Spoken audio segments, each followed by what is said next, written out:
Hola, ¿qué tal? Damos inicio aquí y ahora a un nuevo capítulo del videopodcast del Parque Científico de Alicante y hoy nos acompaña Domingo Zarco Martínez, director de proyectos estratégicos y relaciones institucionales de SACIR Agua. ¿Qué tal, ¿Qué tal? Domingo? Buenos ¿Cómo días. estás? Encantado. Bienvenido Gracias. a nuestro videopodcast. Bueno, pues vamos a comenzar por el principio, conociendo un poquito mejor qué es SACIR Agua y cuál es su papel dentro del sector del agua. Muy bien, bueno, pues SACIR Agua es la división de agua del grupo SACIR, de la multinacional SACIR. La empresa se creó en el año 95 en un piso en Alicante con media docena de personas y en la actualidad pues somos una de las 10 empresas más grandes del mundo en desalación, con proyectos en España, por supuesto, Argelia, Omán, Australia, Chile, etcétera. Somos los mayores operadores de agua desalada en España y además, aparte del tema de la desalación, pues también trabajamos en depuración de aguas residuales, depuración de aguas potables y llevamos también el ciclo del agua en distintas ciudades donde abastecemos a la población de agua potable, llevamos el saneamiento con más o menos unos 10 millones de personas abastecidos. El agua se ha convertido, bueno, siempre lo ha sido, pero creo que ahora somos mucho más conscientes de que es una parte nuclear de la sostenibilidad del planeta y de cómo tratemos el agua, tanto desde las empresas que como vosotros la gestionáis, como desde hasta el usuario final, depende en gran parte y en gran medida que consigamos esos objetivos que nos hemos marcado, ¿no? de ser mucho más sostenibles. Objetivos que, por otra parte, son ya innegociables, son de obligado cumplimiento. Sí, sí, claro. Tenemos en la actualidad 800 millones de personas sin acceso a agua potable y más de 3.000 millones sin acceso a saneamiento. Estamos en una crisis hídrica agravada por el cambio climático, en el que tenemos sequías extremas y también episodios de eventos climatológicos extremos. Por tanto, la gestión del agua, que es un bien preciado y hoy es una necesidad universal para el ser humano, tiene que ser garantizada. Por tanto, tenemos que trabajar en ser más eficientes y poder dotar a todas estas personas del agua necesaria para sus actividades y para la industria. ¿Cómo surgió el proyecto Water Positive y qué objetivos persigue este proyecto? La iniciativa Water Positive surgió entre un grupo de profesionales. También tendré que decir de nuevo que fue una iniciativa que nació en Alicante, de varias personas. En la actualidad somos 400 personas de todo el mundo. Hemos creado un think tank para pensar en esta iniciativa. Básicamente el concepto es, igual que tenemos el concepto de quien contamina paga, pues ahora este concepto sería quien consume más agua que pague por ello, ¿no? Entonces, la idea es hacer que la industria sea más eficiente. Las 40 mayores corporaciones del mundo se han comprometido a ser water positive antes de 2030, es decir, que van a tener un impacto cero o lo más próximo a cero en el agua, y es un poco replicar el modelo de lo que se hizo anteriormente con el CO2, que las empresas se han comprometido a ser neutrales en CO2. Pues el siguiente paso natural era hacer lo mismo con el agua y que estas compañías que consumen mucha agua compensen de alguna forma ese consumo o bien produciendo nuevas fuentes de agua o compensando con empresas que puedan dotarla así. Y ese es un poco el origen de la iniciativa.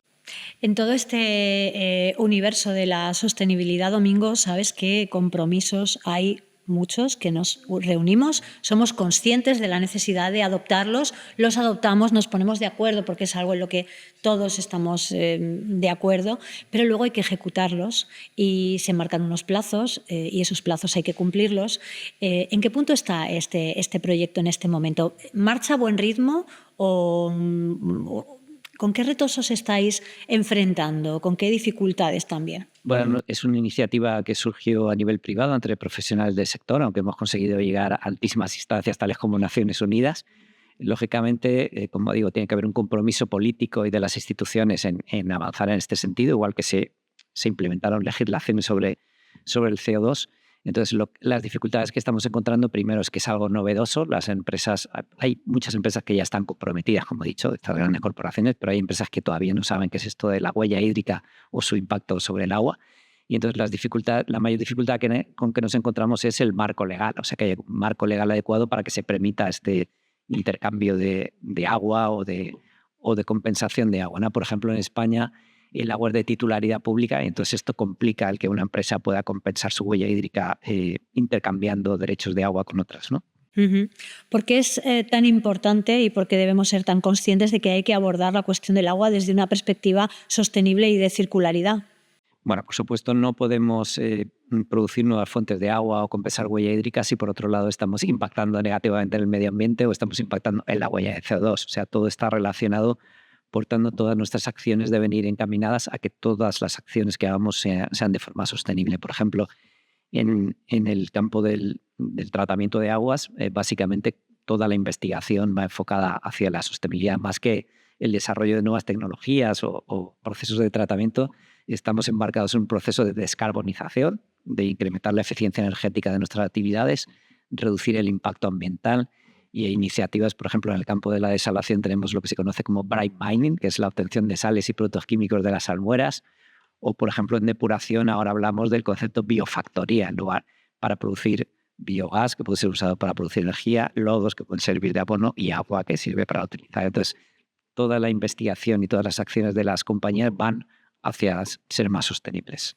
Hay una cosa que juega a nuestro favor y es la tecnología, los avances tecnológicos que se están produciendo en un momento en el que estamos absolutamente abordados por ese tsunami tecnológico. Y esto juega, creo, en mi opinión, a nuestro favor. Ahora me dirás tú qué opinas, pero ¿qué tecnologías innovadoras estáis utilizando o estáis implementando o de cuáles os estáis beneficiando en este proyecto Water Positive? Bueno, el concepto Water Positive ya es innovador en sí mismo porque es un concepto nuevo y yo diría hasta revolucionario, ¿no? Lógicamente estamos hablando de la producción de agua mediante nuevas fuentes de agua y ahí hablamos de la desalación y la reutilización. Y en estos campos, en la actualidad tenemos, aparte de la digitalización, tenemos nuevas tecnologías y tratamientos que nos permiten prácticamente producir agua potable a partir de cualquier tipo de agua. Por ejemplo, en países como Singapur o en California o en Israel, se está suministrando agua potable a partir de aguas residuales tratadas con tecnologías avanzadas. Tenemos otros retos también, que son la eliminación de contaminantes del agua, como son los plásticos y microplásticos, o lo que se llaman compuestos de preocupación emergente, que son fármacos y productos de cuidado personal que utilizamos todos los días y acaban en el agua. Bueno, pues ahora tenemos tecnología para eliminar todo este tipo de compuestos y eso pues, nos va a ayudar a progresar en este tipo de tecnologías, ¿no? Y herramientas que ahora mismo sean protagonistas en este proyecto, digitalización, inteligencia artificial, ¿cómo están influyendo en el desarrollo de Water Positive? Bueno, iba a decir que toda la industria está inmersa en un proceso de transformación digital, pero yo diría que es toda la sociedad, ¿no? Y entonces estamos cambiando hacia modelos de trabajo y de forma de operar, y el sector del agua no es indiferente a todo esto, ¿no? Desde hace tiempo pues, se está trabajando en el sector del agua en la implantación de gemelos digitales, en el uso de inteligencia artificial para incrementar la eficiencia de las operaciones. Podemos también tener modelos predictivos de consumo de agua y energía que nos permite saber gestionar los almacenamientos de agua. Estamos trabajando también en modelos predictivos de eventos climatológicos extremos y cómo pueden afectar a nuestras infraestructuras, que desgraciadamente tenemos experiencia en los últimos tiempos en este tema. Hablamos de contadores inteligentes para los domicilios que nos permiten saber perfectamente dónde hay consumo, dónde hay pérdidas. Por ejemplo, no tiene ningún sentido que estamos hablando de agua de altísima calidad y por otro lado tengamos unas pérdidas en las redes de distribución. Eso no tiene ningún sentido. Y entonces, todo este tipo de tecnologías nos ayudan a ser más eficientes y que todo esto progrese de forma adecuada.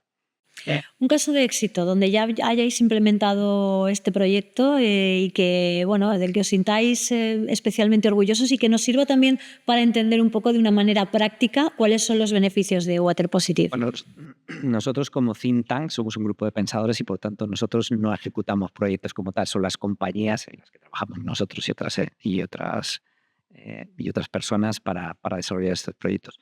Yo pondría varios ejemplos. En España pues ya se están dando casos de que, por ejemplo, grandes compañías como Microsoft están pagando inversiones en mejora de regadíos a los agricultores para compensar su huella hídrica o inversiones a municipios para reducir las pérdidas en redes. De esa manera son ellos los que hacen la inversión y se beneficia el municipio o la sociedad y ellos compensan su huella hídrica.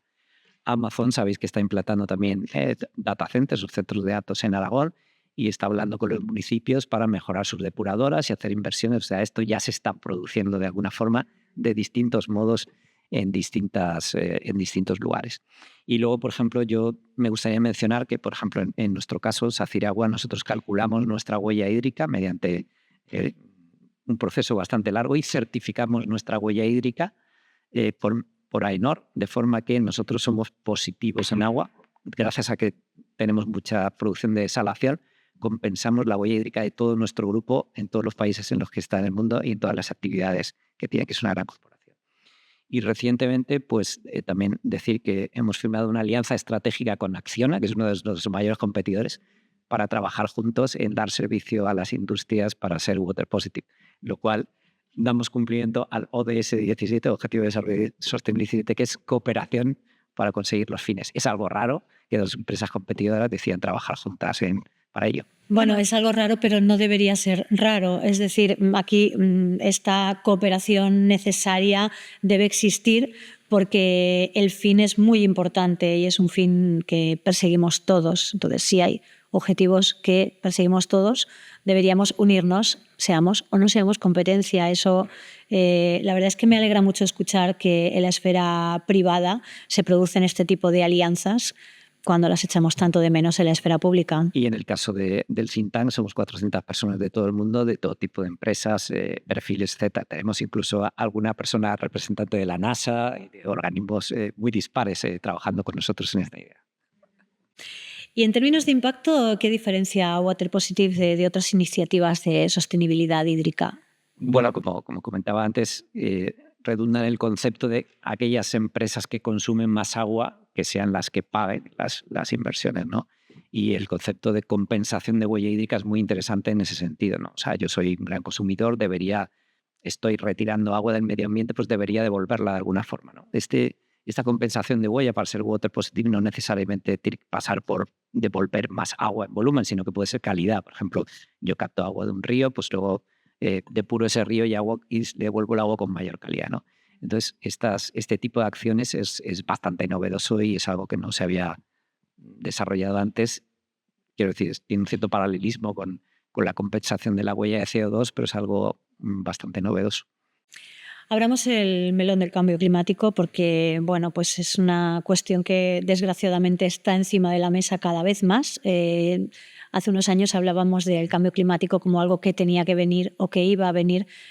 Hoy en día ya es una realidad, sus efectos ya se están notando y creo además que no solamente hay que hablar de soluciones a cómo frenar el cambio climático, sino también soluciones a cómo abordar los efectos que ya se están produciendo del cambio climático. En este sentido, ¿cómo puede contribuir o cómo contribuye ya de hecho Water Positive a mitigar estos efectos del cambio climático? Bueno, lógicamente uno de los mayores efectos del cambio climático es la diferente distribución del agua en distintas regiones, las sequías que empiezan a afectar a países que antes ni se les habría ocurrido que iban a tener problemas con agua.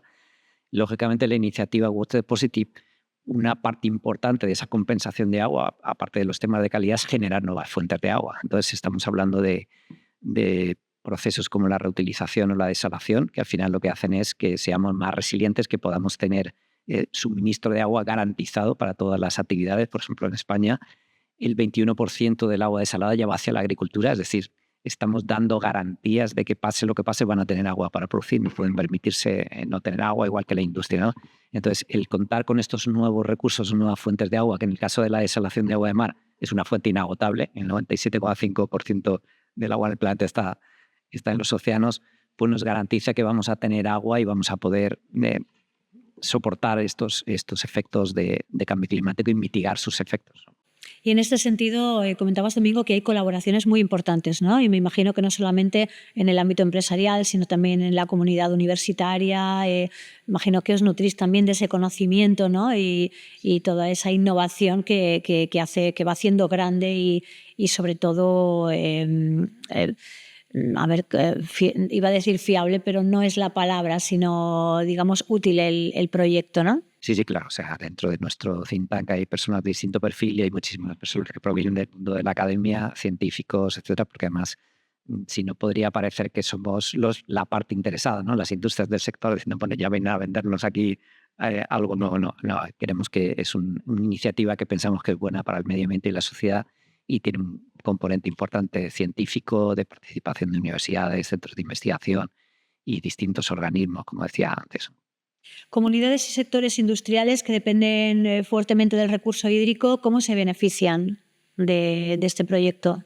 Bueno, es evidente, como decía antes, hay sectores, bueno, cualquier sector o la sociedad no puede estar sin agua, pero sectores como la agricultura son muy dependientes del agua. En España se han dado distintas soluciones, por ejemplo, los trasvases y tal, pero dependen del clima. Si no llueve, no puedes traspasar agua y estamos hablando de los efectos del cambio climático. Y la industria, pues si entra en esta senda de controlar su huella hídrica, fijarse objetivos y ser neutrales, pues serán mucho más resilientes y estarán más preparados para afrontar el futuro porque van a disponer del agua que necesitan y por otro lado, compensando esto con beneficios adicionales para el medio ambiente y la sociedad. En esa hoja de ruta que se ha marcado Water Positive, ¿en qué punto estamos y cuáles son los siguientes pasos que se van a dar? Vale, el punto en el que estamos es, seguimos trabajando en el desarrollo de ese marco legal. Tenemos gente trabajando, tenemos distintos grupos de trabajo, hay grupos de trabajo de comunicación, de relaciones institucionales para hablar con instituciones.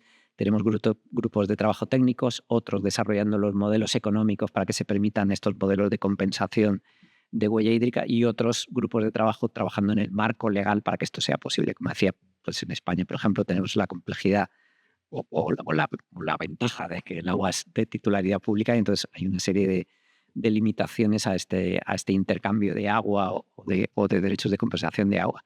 Entonces, estamos trabajando en ese marco legal y por el camino pues estamos hablando con instituciones para ver si eso puede pasar a una regulación, digamos, más oficial, ¿no? Para ello, pues tenemos conversaciones con la Unión Europea, hemos estado presentando la iniciativa en varias conferencias de Naciones Unidas, estamos hablando con el Banco Mundial y distintos organismos que están interesados en la idea y hacia ahí es a donde vamos. Se pueden sumar, quiere decir, pueden sumarse instituciones, empresas. ¿Cómo pueden hacerlo? ¿Cómo pueden tener ese acceso a formar parte del proyecto? Vale, la iniciativa es una iniciativa totalmente abierta, trabajamos de forma voluntaria en ello, estas personas. Entonces, cualquier persona que se quiera unir o institución no tiene más que decirlo y trabajar con nosotros en el desarrollo de la iniciativa. De hecho, bueno, tenemos una página web donde simplemente indicando me gustaría unirme, puedes participar como soporte o decir que apoyas la idea y que te parece adecuada, o bien como miembro del think tank, y entonces lo que te haces es dedicar unas horas al mes para trabajar con nosotros en alguno de los grupos, pensando y desarrollando ideas, porque aparte necesitamos ideas. Nosotros, los que iniciamos esta idea, proveníamos del sector y a lo mejor tenemos una visión diferente a la que tiene el sector industrial o la academia, etcétera. Entonces necesitamos la cooperación de todos para ir centrando el tiro en hacia donde queremos ir, ¿no? Imagino que partners que puedan aportar desde otro tipo de industria o desde otro tipo de sectores, soluciones que puedan aportar, son también buenos compañeros de viaje, ¿no? Claro, claro, por supuesto. Además, necesitamos de la cooperación y de la complicidad de la industria porque estamos intentando desarrollar una idea que no tendría sentido si ellos no quieren avanzar en ese camino, ¿no? Entonces tenemos que ver cómo hacer que sea más eficiente y efectivo, ¿no? Todo lo que estamos haciendo. Domingo, desde tu experiencia, ¿cuáles son los retos ahora mismo que están sobre la mesa y que hay que superar en cuanto a la gestión del agua para que proyectos como este se conviertan en una norma y no en una iniciativa que de forma voluntaria o voluntariosa ponéis en marcha, como decías, un grupo de personas, algo que surge de la responsabilidad social y personal de un grupo de personas que pasa a ser una responsabilidad social y corporativa de una gran corporación y que compartís o extendéis o abrís las puertas a que otros se sumen. Pero ¿cómo podemos convertir esto en algo que realmente no dependa de la voluntad de las personas ni de las empresas, sino que sea una normativa? Ya, efectivamente, aquí tenemos dos grandes retos. Por un lado, la voluntad política de hacerlo y de ir adelante con estas iniciativas. Yo creo que la Unión Europea está liderando muchas iniciativas de sostenibilidad que son pioneras a nivel mundial. Desgraciadamente no podemos ser muy optimistas en los últimos tiempos con otros gobiernos que yo creo que están retrocediendo en todos los temas de sostenibilidad, pero bueno, la Unión Europea sigue por esta senda. Es muy importante esa voluntad política de que esto siga adelante y que la lógica nos dice que tras la medición y de la huella y los objetivos de reducción de CO2 hay que hacer lo mismo con el agua, eso parece ya lógico. Y por otro lado es muy importante la labor de comunicación. Tenemos mucho trabajo por hacer, sobre todo en la aceptación del uso de los recursos no convencionales. bueno, yo soy también presidente de AIDIR, de la Asociación Española de Desalación y Reutilización, y uno de los mayores retos con los que me enfrento es estar en los medios de comunicación intentando afrontar y demostrar que estas tecnologías son sostenibles y hacerlo de forma con argumentos científicos, no argumentos, digamos, de empresa o mercantiles, ¿no? Pero seguimos teniendo medios de comunicación o población que sigue pensando que el agua desalada es muy cara, que consume mucha energía o que tiene impacto ambiental sobre el medio marino, cosa que no es así. Y tenemos que trabajar mucho en este tema. En comunicar y en hacer llegar a la población ese mensaje, ¿no? Igual que con la reutilización, o sea, el agua residual, cuando es tratada adecuadamente, tiene una calidad excelente y no tiene el más mínimo riesgo. Y de hecho, como decía antes, en algunos países incluso se embotella o sea, a partir de cualquier agua podemos producir agua segura y además de forma sostenible. Sí. ¿Estamos implicados los medios de comunicación en comunicar este tipo de información? ¿O tenéis la sensación de que al final esta información se pierde entre el ruido de otras cuestiones y cosas que son de vital importancia, como esta, por ejemplo, pues quedan diluidas entre otro tipo de informaciones, bueno, diarias de más actualidad? Yo creo que sí, yo creo que no somos conscientes y los medios de comunicación no lo transmiten de la gravedad del asunto de la crisis hídrica a nivel mundial. Y luego trabajamos también por picos ¿no? Bueno, en el caso de la Dana fue evidente, ¿no? Y lógico. Pero también, yo lo he vivido también como presidente de ADIR. Hace 2 años hubo una sequía extrema, incluso estuve hablando de llevar agua desalada en barcos a Cataluña, que era un poco caro. Y entonces me llamaban de todos los medios de comunicación para saber más de la desalación, y etcétera, ¿no? Y luego de repente pues empieza a llover o decae un poco la crisis y se olvida el asunto. Pero esto pasa también a nivel político, o sea, de repente hay que salir corriendo a establecer medidas de emergencia, empieza a llover, se llenan los embalses y parece como que ya no hay una urgencia, en lugar de planificar a largo plazo y anticiparnos a lo que va a venir, ¿no? Porque las sequías son cíclicas. Es decir, los medios también debemos ser más sostenibles, y ser más sostenibles implica tener un seguimiento constante de este tipo de acciones, porque si no, no hay comunicación posible entre todo ese trabajo que hacéis y el exterior. ¿Dónde podemos informarnos mejor? ¿Dónde podemos conseguir información para también la gente que nos esté viendo sobre Water Positive y SACIR Agua? ¿Dónde podemos encontrarlo? En el caso de SACIR Agua es evidente, tenemos una página web, igual que SACIR, y podéis encontrar nuestras actividades. En el caso de Water Positive, tenemos un grupo de LinkedIn que tenía casi 10.000 seguidores en un año desde que lo abrimos, y hay mucha actividad donde se nos sigue. Tenemos una página web donde, además de las actividades, como decía, te puedes unir como socio, no tiene ningún coste, simplemente trabajar voluntariamente o apoyar la iniciativa. Y luego pues estamos incluso mencionados en Wikipedia y en distintos, o sea, es fácil, no es difícil encontrarnos y seguir o unirse a la iniciativa. Muy bien, aprovechemos esta ocasión también para que la gente que nos ve sepa cómo llegar a vosotros y además, pueda sumarse al proyecto. Porque además decía que es un tema voluntario y no es estricto para profesionales del sector. O sea, cualquier persona interesada en que esto vaya adelante y que la industria sea más eficiente puede aportar su grano de arena desde su formación diferente o su diferente punto de vista. No hay restricciones a las ¿Podría personas. sumarse un medio de comunicación? Por supuesto. ¿Los medios podríamos sumarnos? Bueno, eso es bueno saberlo. Hacemos un llamamiento, predicaremos con el ejemplo, pero hacemos un llamamiento a quienes nos estén viendo, claro que sí. Un mensaje final sobre la importancia de dar sostenibilidad, la importancia de la sostenibilidad hídrica para la sociedad y para la industria, para el mundo en general. Bueno, ya lo comenté antes, estamos en una crisis hídrica muy importante. De acuerdo a lo de S6, agua para todos, se suponía que toda la población mundial iba a tener agua en breve. No es así. Tenemos, como decía, 800 millones de personas sin agua potable y 3.000 sin saneamiento, y no parece que esté mejorando mucho la situación ni que se vaya a revertir. Tenemos que trabajar en ello, tenemos que ser todos conscientes del valor real del agua. No hablo del precio del agua, sino del valor real del agua. Para nosotros que vivimos en países ricos, el abrir un grifo es algo normal. Para otras personas es un milagro abrir un grifo y que salga agua. Y yo diría que además tenemos que trabajar, primero, ser eficientes; segundo, reducir al máximo las pérdidas que tenemos en las redes; reutilizar hasta la última gota de agua que podamos; ahorrar agua Y bueno, allá donde nos llegamos, pues tenemos la desalación, que como decía, es una fuente inagotable de agua, es una fuente de agua que nos puede ayudar a resolver esta crisis climática hídrica. Muy bien, pues Domingo, ha sido un auténtico placer hablar hoy contigo y conocer un poquito más sobre este proyecto del que sin duda pues iremos profundizando para conocer y para comunicar un poco mejor también a la sociedad. Creo que es importante y que merece muchísimo la pena. Encantado. Gracias. Muchísimas gracias.